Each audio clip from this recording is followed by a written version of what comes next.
مثلاً یہ کہتے ہیں جی وہ صحیح مسلم میں جو آپ حدیث بیان کرتے ہیں کہ حضرت معاویہ رضی اللہ تعالیٰ عنہ کو بلوانے کے لیے ابن عباس کو بھیجا اللہ کے محبوب علیہ السلام نے، کہا معاویہ کو بلاؤ، تو میں نے اس سے کچھ لکھوانا ہے۔ کاتب تو تھے، وہ بھی صحیح مسلم میں موجود ہے کہ ابو سفیان نے سفارش کی تھی کہ مسلمان اسلام لانے کے باوجود ہمارے ساتھ اچھا سلوک نہیں کرتے، آپ میرے بیٹے معاویہ کو اپنا کاتب رکھ لیں، تو اس کی وجہ سے لوگ ہمیں بھی رسپیکٹ دینا شروع کر دیں گے۔ تو اس طرح انہوں نے رکھ لیا۔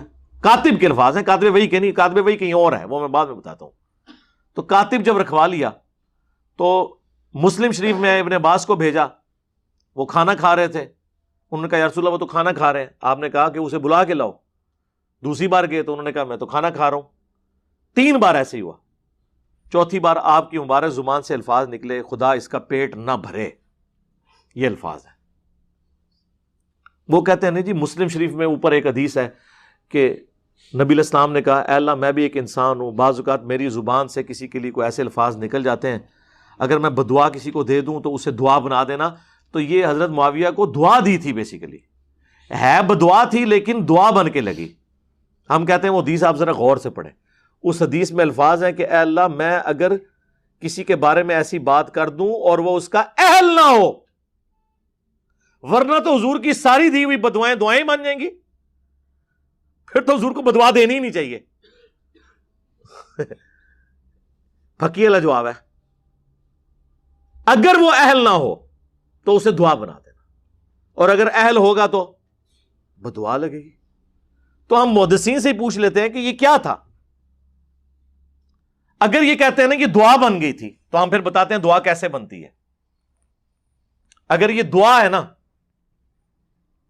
تو صحیح بخاری میں موجود ہے، انس ابن مالک کہتے ہیں مجھے نبی علیہ السلام نے دعا دی تھی کہ تیری اولاد کثرت سے ہو، میں 100 سے زیادہ اپنی اولاد میں سے لوگ دفن کر چکا ہوں، 120 سال کی عمر میں فوت ہوئے آلموسٹ۔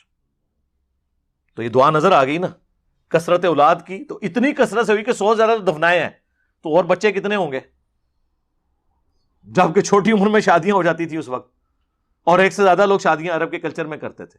تو دعا نظر آئی نا۔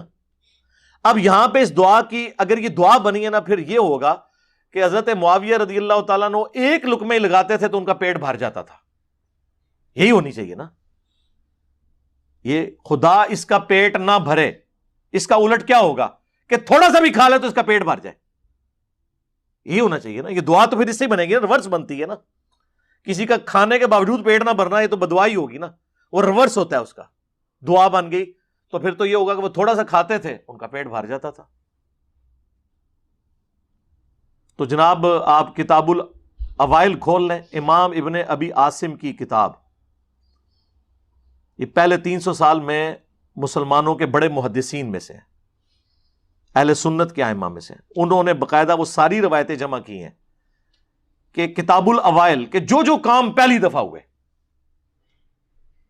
اس میں انہوں نے یہ بات بھی نقل کی کہ اس امت میں سب سے پہلے جس نے بیٹھ کے خطبہ شروع کیا وہ حضرت معاویہ رضی اللہ تعالیٰ عنہ تھے، کیونکہ ان کا پیٹ بھر چکا تھا چربی کی وجہ سے، اور یہ روایت المصنف ابن ابی شیبہ میں بھی موجود ہے۔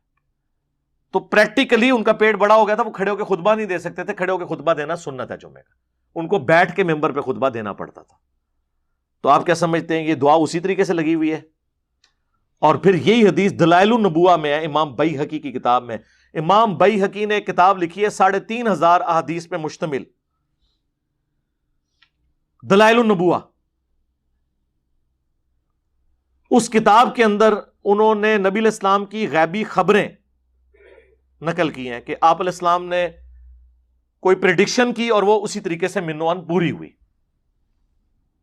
اس میں وہ لے کر آئے ہیں اس روایت کو کہ ابن عباس رضی اللہ تعالیٰ عنہ کو نبی علیہ السلام نے حضرت معاویہ کو بلانے کے لیے بھیجا، 3 دفعہ نہیں ہے تو 4تھی دفعہ یہ الفاظ نکلے، اور آگے راوی کے الفاظ ہیں کہ نبی علیہ السلام کی یہ دی ہوئی بد دعا، یا آپ اسے دعا کہہ لیں یا دعائے ضرر کہہ لیں، پوری ہوئی، اور پوری زندگی حضرت معاویہ کا پیٹ نہیں بھرا۔ یہ الفاظ ہیں دلائل النبوہ میں۔ تو محدثین تو اسے ادھر موجود ہے، کانا یکتب الوحی، وہ وحی لکھا کرتے تھے۔ یہ روایت کانا یکتب الوحی مسلم میں نہیں ہے، دلائل النبوہ میں اور وہاں سے بھی آدھی پیش کرتے ہیں، کیونکہ آگے تو یہ الفاظ لکھے ہیں. تو میں نے تو کربلا والے ریسرچ پیپر میں ساری روایتیں ڈالی ہوئی ہیں. تو یہ بیان کریں پھر پوری روایت آگے کیا لکھا ہوا ہے کہ پوری زندگی ان کا پیٹ نہیں بھرا. تو وہ اسی طریقے سے اسے پھر ہم پوچھتے ہیں دلائل النبوہ میں کیا کر رہی ہے یہ حدیث؟ کوئی خبر اس میں سے نکلتی ہے نا، تو یہی خبر نکلی ہے اور کیا نکلی ہے.